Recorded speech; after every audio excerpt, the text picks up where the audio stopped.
Radio Voice Italia. Philadelphia.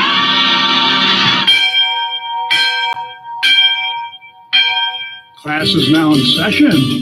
Christopher Columbus University is on air from Philadelphia and broadcasting worldwide from within the shadow of Marconi Plaza. Radio Voice Italia is proud to present a recurring segment with civil rights author, professional researcher, and renowned Christopher Columbus expert, Robert Felix Petrone, Esquire. Buongiorno tutti, and welcome to Radio Voice Italia's Christopher Columbus University, where we teach you the truth about the greatest hero of the 15th and 16th centuries, Christopher Columbus, and update you on the international efforts to preserve Christopher Columbus's legacy. I'm your host, il professore, Robert Petrone. Today on our Christopher Columbus University segment, I have a bit of a news update. Mayor Bill de Blasio and schools chancellor Maisha Ross Porter eliminated the holiday of Christopher Columbus Day from the New York City school calendar and replaced it with an Indigenous Peoples Day holiday, even though the tribal peoples of the Americas are not indigenous, but in fact, the first colonists of the Americas, having migrated here from Asia over ice bridges that were formed during the Ice Age. It seems that School Chancellor Porter herself needs to go back to school. How someone could rise to that level in the New York City school system and be so utterly ignorant is beyond me.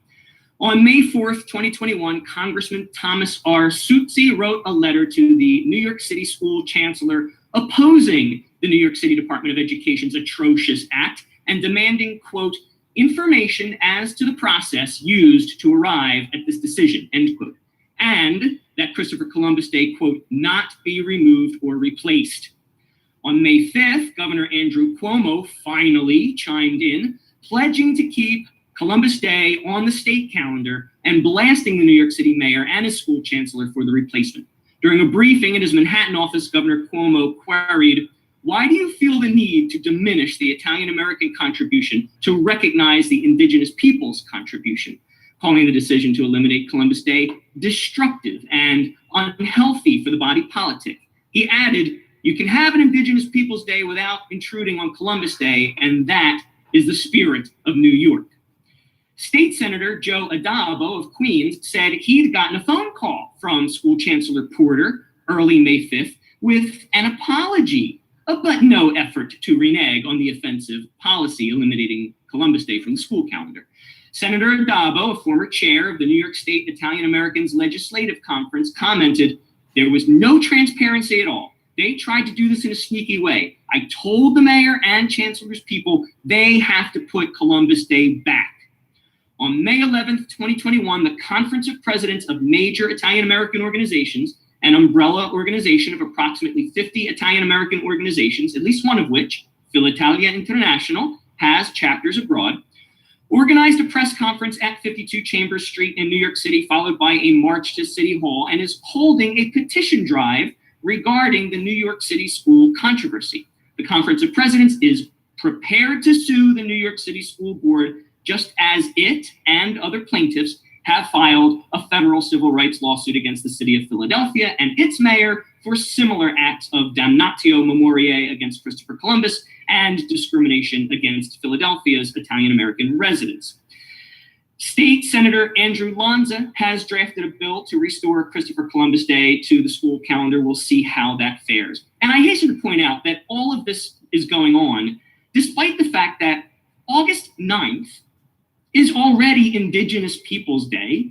The Friday after Thanksgiving is already Native American Heritage Day.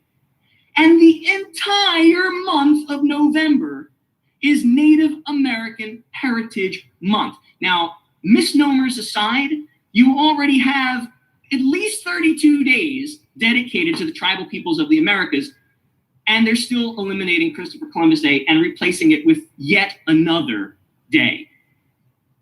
It's unbelievable.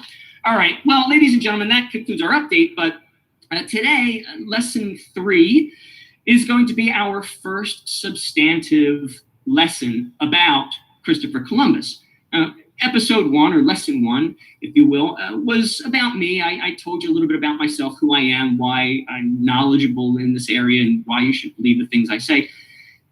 Lesson 2 was an interview with Matt Minsky, Esquire of the Bocchetto and Lentz law firm, talking about the lawsuit against the city of Philadelphia and the mayor.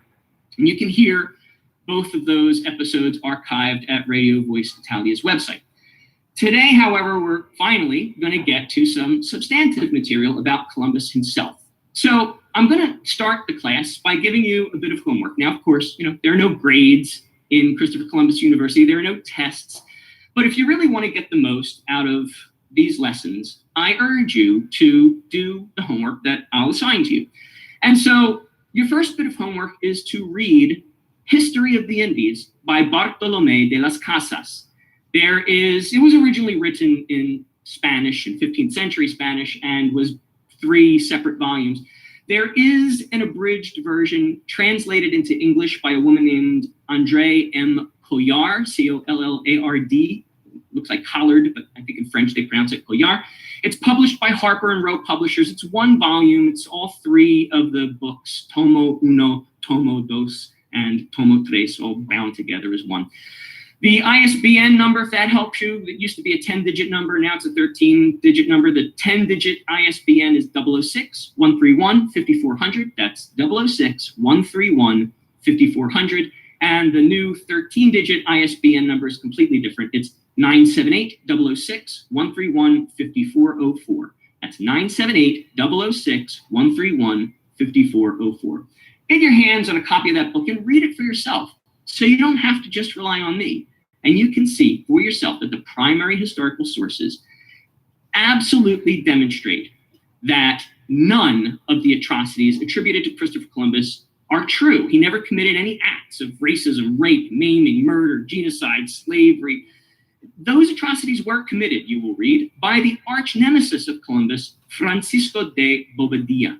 And so I was thinking that for my first substantive lesson about Christopher Columbus, I would maybe give you a character sketch of the man's life from beginning to end, so you knew the broad strokes of his life, and so that when I focus on different aspects of his life in subsequent lessons, you would already have that background in your head. But then I thought, there's something I really should even do before that, which is explain the reason why we should care about Christopher Columbus and the lies that are being levied against him.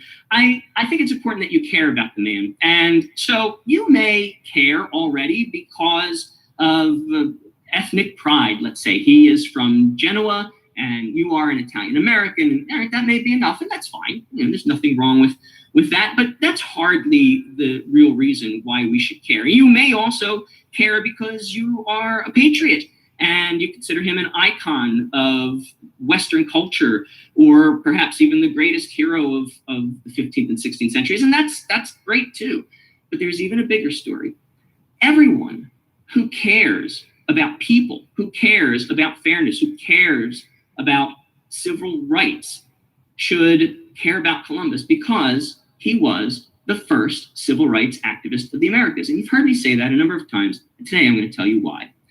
The primary historical sources reveal that Columbus not only actively fought against Francisco de Bobadilla, the committer of the atrocities in the West Indies, and against the Spanish nobles seeking to commit these atrocities under Bobadilla, but for the following 12 reasons, he was the first civil rights activist of the Americas. Number 1, Christopher Columbus consistently and persistently advocated for granting the tribal peoples of the West Indies full rights and protections as Spanish citizens.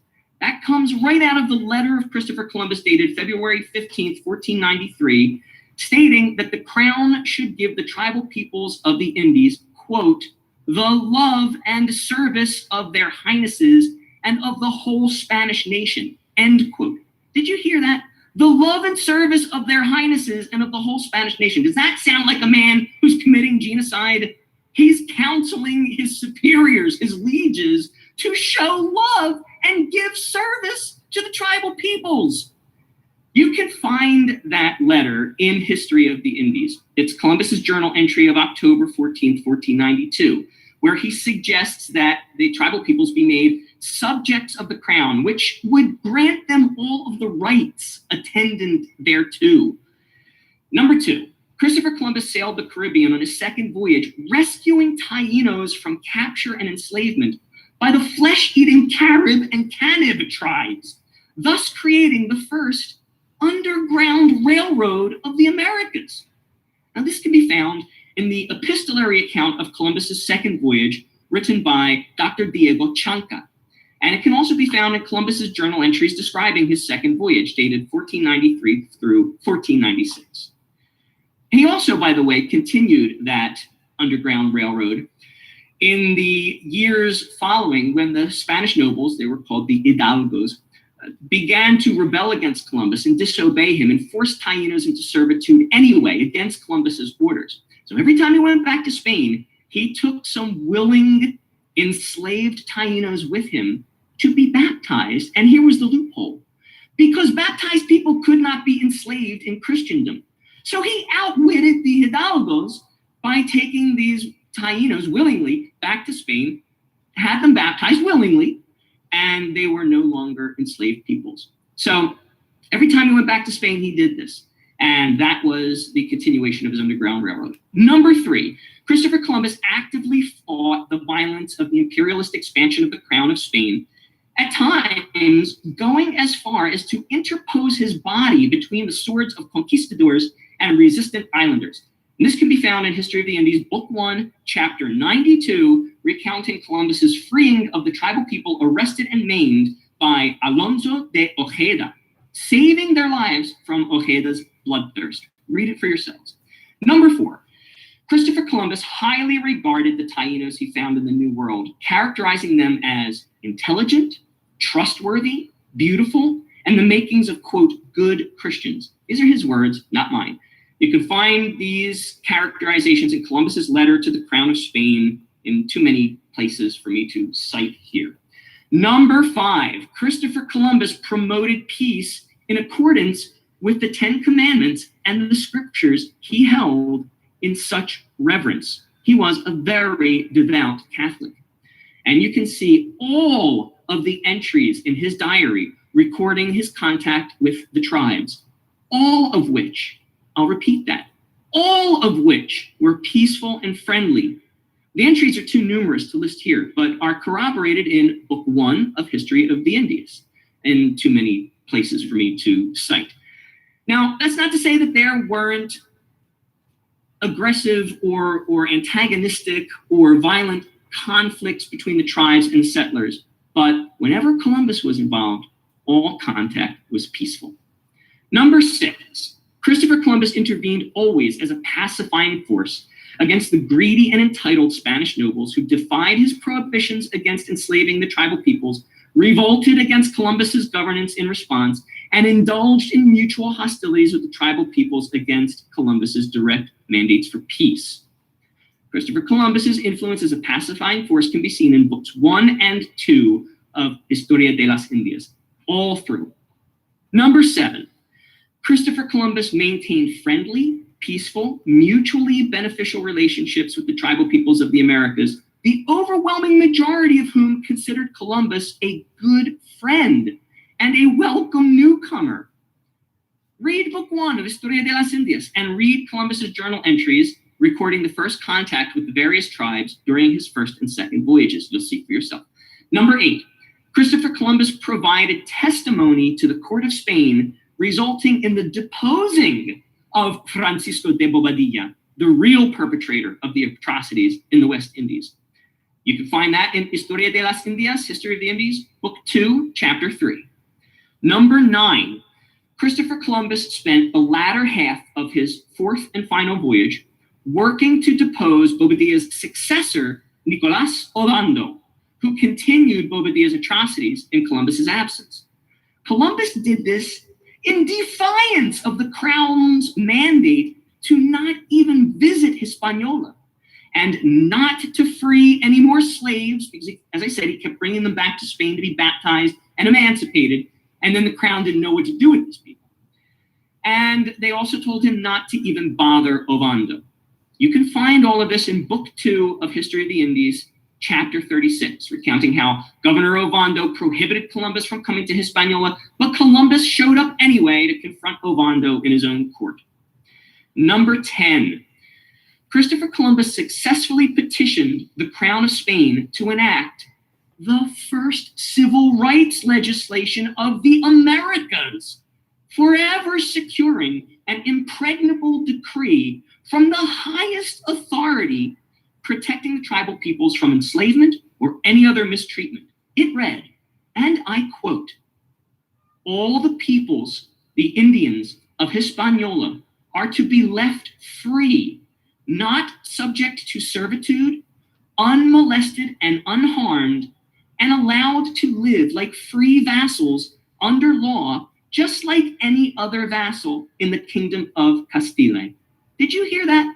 All the Indians of Hispaniola are to be left free, not subject to servitude, unmolested, unharmed, and allowed to live like free vassals under law, just like any other vassal in the kingdom of Castile. Now, you may quibble over the term vassal, but everyone in the feudal paradigm is a vassal. Even a king is a vassal to a high king. A prince is a vassal to a king. So what he's saying here is that they should be treated like citizens of Spain and have all of the rights that are attributable to that position. And Christopher Columbus got that passed. He was the one who drafted that particular language, and the king adopted it wholesale into the decree. Number 7, Christopher Columbus inspired Friar Bartolomé de las Casas. You may recognize that name as the author of History of the Indies. So deemed by the crown and the church to be protector of the Indians. He inspired Friar Bartolomé de las Casas to petition the crown of successfully to fund the formation of an order of Dominican friars who stationed themselves in the West Indies and enforced the civil rights legislation that Columbus got passed, forcing the Spanish nobles to end their mistreatment and slavery of the tribal peoples once and for all. Yes, that's right. You heard me correctly. Thanks to Christopher Columbus and Friar Bartolomé de las Casas, the mistreatment of the Indians, or the tribal peoples, if you prefer, of the West Indies, came to an end, actually came to an end. And a lot of people go, oh yeah, but then they started enslaving the Africans. Yeah, that didn't happen until 10 years after Christopher Columbus was dead, okay? So you can't blame that on Christopher Columbus. But you can find what I just told you in History of the Indies, Book 3, chapters 130 through 139. And last but not least, number 12, Christopher Columbus initiated more than 500 years of cultural, economic, and political relations between the old world and the new, commencing a perpetual exchange of science, technology, law, commerce, art, music, literature, and most of all, people, benefiting and enriching the globe from pole to pole. You can find that all throughout Historia de las Indias, History of the Indies, all throughout the journals and logbooks of Columbus, and all throughout The Life of the Admiral by Hernando Colón. Now, you may say to yourself, wait a minute, that number 12 there, that's a bit of a stretch. Is that really an act of civil rights activism? It's not a stretch at all. Yes, it is. As an attorney, I point you to the Commerce Clause of the United States Constitution, Article 1, Section 8, which authorizes Congress to, quote, regulate commerce with foreign nations and among the several states and with Indian tribes, end quote. The Commerce Clause has traditionally been interpreted as a grant of positive authority to Congress, thus serving as the legal foundation of much of the government's regulatory power, but it is also an implied prohibition of state laws and regulations that interfere with or discriminate against interstate commerce, what we in the business call the dormant, thus protecting the rights of individuals to free commerce. So that's what Columbus did. That's item number 12. So yes, that is some civil rights activism on Columbus's part.